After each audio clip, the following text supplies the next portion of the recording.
Shabbat Shalom, my friends. Okay, before we get started with an exploration of our Sedra, which is Tissa, Exodus 30:11 to 35:35, I would like to pose a riddle to you. Where and under what circumstances do you find the following quote? And God passed before him and proclaimed, the eternal, a God compassionate and gracious, slow to anger, abounding in kindness and faithfulness, extending kindness to the thousandth generation, forgiving iniquity, transgression, and sin, close quote. Does that passage sound familiar to you? No surprise. It probably should. Shai Held points out that the passage itself, which is known as Jewish tradition as the 13 attributes of God, Shloshes Midot, the 13 attributes of God. And when do we recite it? On Jewish holidays, whenever the ark is opened to take out the Torah, and it's also chanted during Torah reading on fast days. That is to say, this passage from our Sedra is fairly well known. It's obvious that our mystery passage spends a great deal of time focusing on forgiveness. God displays grace and compassion. God will very much be willing to forgive disobedient Israel.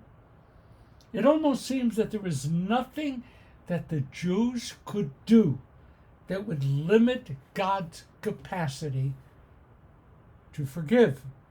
We are told that Moses was so very impressed by God's self-definition as a forgiving and caring God that Moses was moved to ask God, hey God, please be with our people always. Forgive the people's sins and take us to be God's own. Same Sedra. Who wouldn't want such a generous and forgiving God to be in charge of the universe and to claim one particular people as God's own treasure? Not going to name the people. Answer to the riddle. Where does it appear? In this week's Sedra Tissa.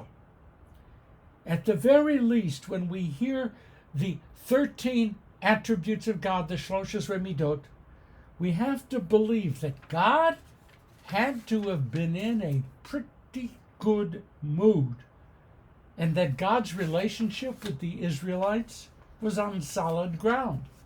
So let's just check what actually was going on.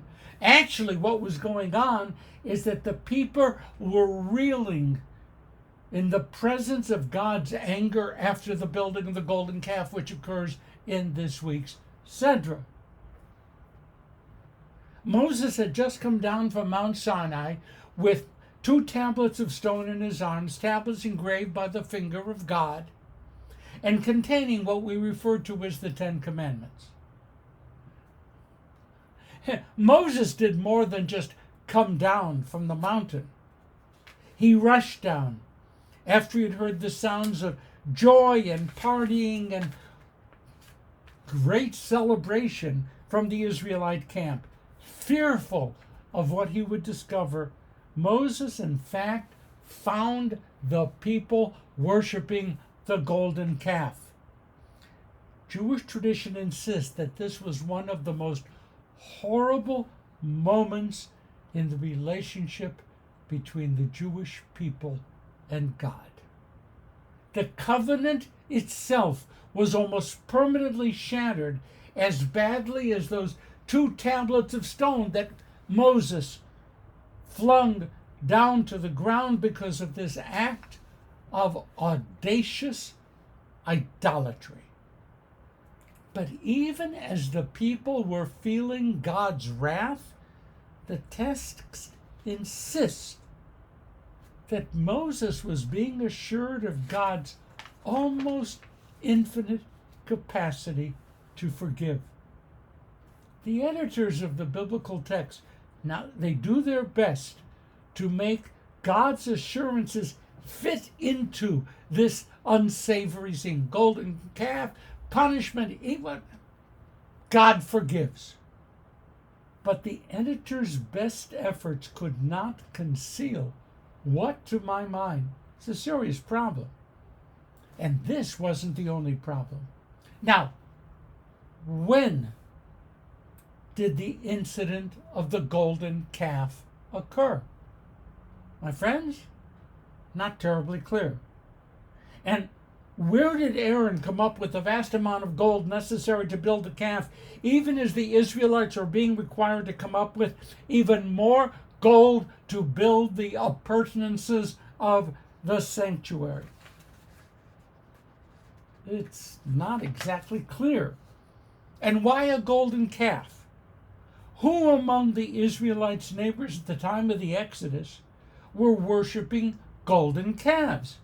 Okay, there were many sacred bulls, but not so many calves.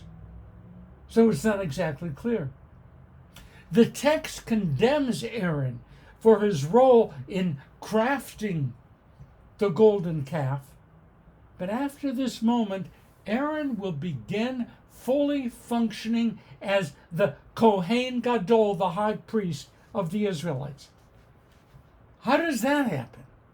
How does someone who helped the people rebel against God become the key person in the worship of God? Not exactly clear. So here we have one of the most paradigmatic stories of the 40-year journey of the Israelites through the Sinai Desert. We have the story. It is so familiar, and it is absolutely not clear. Okay, pause. Let's move from the riddle to a hypothetical. The hypothetical is that the golden calf story, pay heed, emerged as a response within the southern kingdom of Judah to the fact that the northern kingdom of Israel had two sanctuaries, Dan and Bethel, and those sanctuaries were competing with Jerusalem and with Solomon's temple.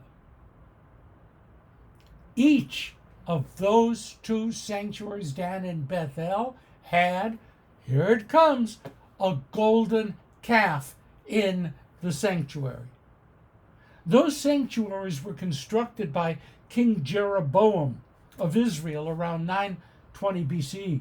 It's possible, just possible, that our story in Exodus of the golden calf was introduced into the book of Exodus as a not very subtle means of attacking the inauthenticity of the northern kingdom and its two sanctuaries. This approach, by the way, would help explain why the Aaronite priests were not disqualified from their jobs just because of Aaron's connection to the golden calf. After all, the priesthood of Aaron and the Aaronite priests continued throughout the biblical period and into today. Couldn't get rid of Aaron. If the hypothetical could be considered likely, then God's raging fury at the golden calf would be a way of declaring that the northern kingdom and its sanctuaries were not worthy competitors to the southern kingdom, Jerusalem, Solomon's temple. In other event, that stuff up north was trafe. Finally, there is a question which actually underlies both the riddle and the hypothetical. Whether it was a golden calf or multiple golden calves. My friend, why were the Israelites so very ready to take on the patterns of worship of other nations despite and in the face of Judaism's clear teachings to the contrary? I might suggest that many people ordinarily, naturally, lust for what other people have. That's why the whole institution of influencers has become so incredibly big in contemporary society. Now, an influencer, we all know this, right?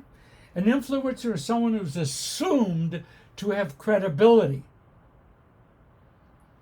And the presence of the influencer feeds the needs of people suffering from the dire disease of FOMO, F-O-M-O, fear of missing out. Terrible disease.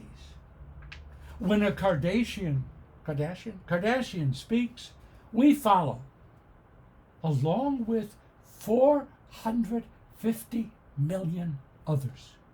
When soccer great Leo Messi speaks, we follow, along with 530 million other people. We don't want to miss out, we people. We don't want to miss out. We want to be like others. We want to identify with the winners. F-O-M-O, FOMO. Our Sedra on the surface is ostensibly an attack on the Jews of the North who don't do Judaism properly. Our Sedra is also an attack, probably, on those who believe that what they have is never quite good enough. The bull or the calf worshippers back then were the Kardashians, the Messis of our day. So let's go with them. And poor Moses, flinging those tablets inscribed by the finger of God to the ground in fury and frustration, just couldn't handle the fact that if his people would only give their own teachings a chance, the world would follow us. What an interesting thought, right? If only we would give serious attention to our own teachings, the world would be a different place. That's it. Shabbat Shalom. March 16th, we finish the study of the book of Exodus, March 16th.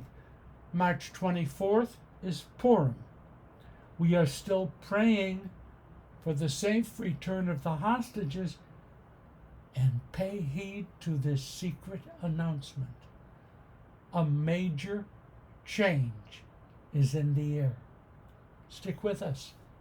Stay tuned. Shabbat Shalom.